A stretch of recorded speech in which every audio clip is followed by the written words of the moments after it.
How to fix WhatsApp app not opening. Hello guys, welcome back. On this video I'm going to show you to fix this problem easy and fast. So don't worry, all what you have to do is go to the settings on your phone, go to the apps manager, go to the apps. Now here all what you have to do is wait a few seconds. It will start loading all the apps. Scroll until you find WhatsApp.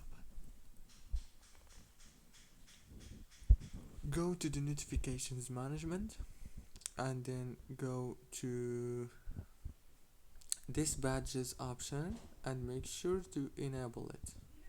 After you enable it, go back, click here on force stop, and after that you have to do now one thing. Go to the storage, click on clear cache. Now all what you have to do is reopen WhatsApp and the problem must be solved. That's it guys, don't forget to like, subscribe if the video was helpful. See you later.